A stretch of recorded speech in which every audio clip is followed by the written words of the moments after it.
we gotta have a conversation, right? Because I seen at Adam 22, I seen Adam 22 make a post and say, if Pac can claim LA, I should be able to claim LA because Pac only lived in LA for 11 months. I've been out here for years. Then he put up a post of an interview from Pac that I've never seen where Pac said, if you want me to claim anywhere, I'm gonna claim the Bay. I got my game from the Bay. He said, even if I ain't in the Bay, I'm gonna claim, I believe he said Oakland or something like that. So why do we claim Pac as a West Coast LA rapper if he only lived here for 11 months? I think we claim him for the history, for his small amount. And I just think it's more so people love to claim Pac just because of who he was, his impact on the world. And I just think he was more like he's not as big as Michael Jackson, but he's big in the sense of like how they told Michael Jackson, you don't belong, you belong to the world now. You don't even belong and they have college courses on But no, what I mean is you don't even belong. No, Pac is globally for everybody. That's what he wanted anyway for the people. So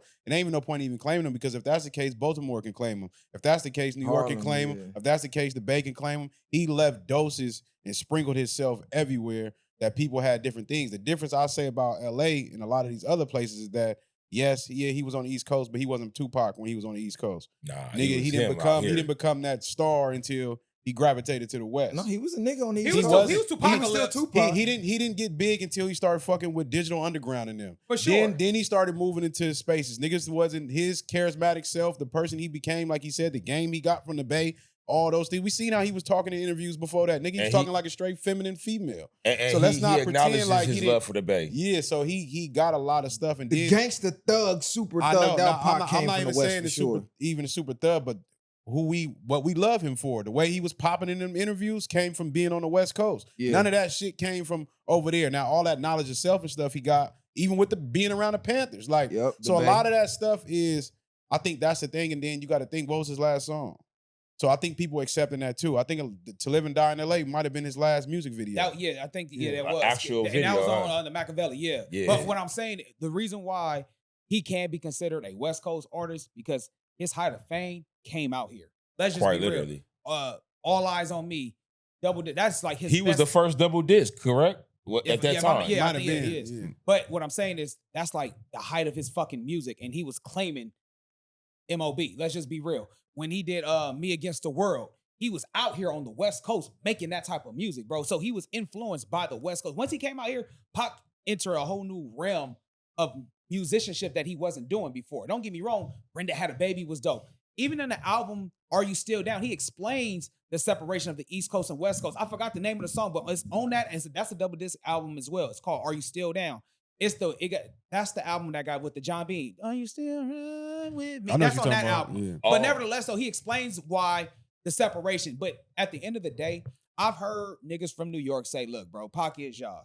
Like, we understand he's from Harlem, whatever the case may be, but he is a West Coast artist, bro, at the end of the day. And it's not like to say, no, he ain't from New York. No, he is from New York, but at the end of the day, bro, it's not where you from. It's basically where you at. This is where I think we got to let this, I think right now on this hill, that should be over with because technically, like you saying, we're not privy of accepting people from being out here a year and talking about you claiming anybody on the coast. So I think at this point, like I said, the way I'm going to view it is that he belonged to the world. At that point, Pac got so big, he's still so big. We just seen him, the same Indian, Pakistan niggas were still rapping and shit too. That shit funny. He's globally everywhere. I just think he never spent enough time to be seasoned as one thing. Because I'm looking at his hits before he came to LA. Brenda's Got a Baby, I Get Around, Keep Your Head Up, Dear Mama, So Many Tears, Temptations, Me Against the World was already #1 album. All of this is before he came out here because he got locked up. I Get Around with?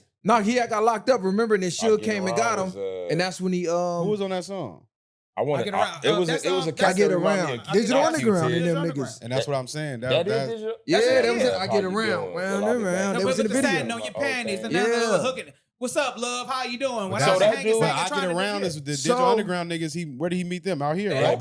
In the Bay. Because he always talk about his love for the Bay. So what I think is because he was put at the front of the East-West Coast beef, it's like, okay, Pac is West Coast.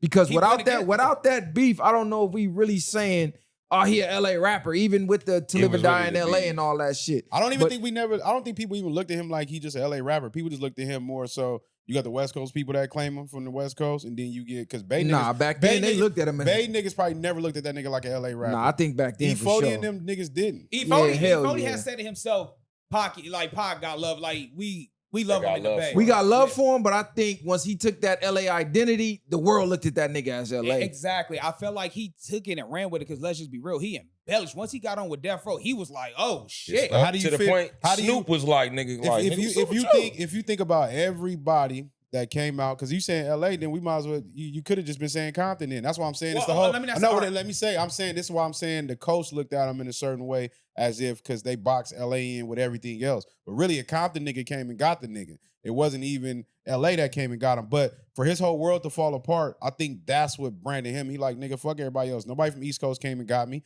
Nobody from the Bay came and got me. Nigga, somebody came and got me, nigga. And he was like, nigga, I look at this like the mob now. You just brought me into the family. But so that's what made him. I think he was big on people and authenticity, and that was a real move for him. But so that like, is... nigga, no, go ahead. Nah, so he looking at it like, nigga, I'm gonna push for these niggas. That's like, nigga, anybody come get me about the mud, nigga, like that, nigga, I'm rocking with you. Now. Like, but that is crazy though, because he banged a Compton hood. Yes. He signed with Compton niggas, but the world and us, we still was calling him a LA rapper. Well, because at the end of the day, when you think like, as the world know, we don't get into the somatic things of okay, Inglewood, Compton, Watts. And when you look at the grand scheme of things, when you think of when people think of California, they think Oakland and LA is like right by each other.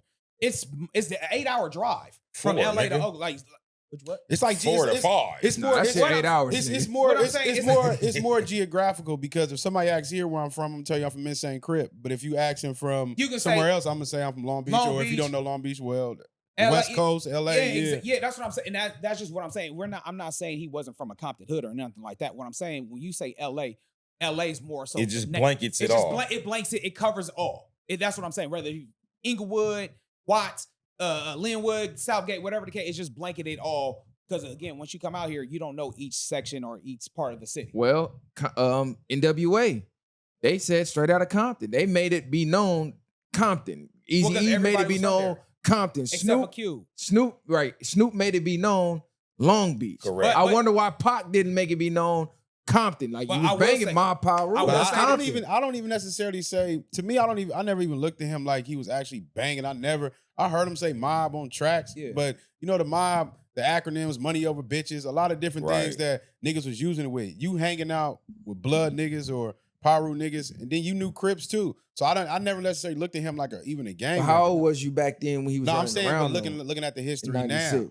Looking at the history now, like I don't see Pac was banging on niggas like. I didn't even think Eazy-E was growing up. I didn't even think Eazy-E gang bang. I just thought he was just a hard nigga. I think he was affiliated. But you got to think of our ages when they were in their primes, and we didn't have the internet to. Oh shit! This interview and get the backstory. This is all happening live, and the only time you seeing them is what? Source Magazine, Double XL, Empty. So they got that image like Pac running around with red rags, with Suge, and the Power. You want to know how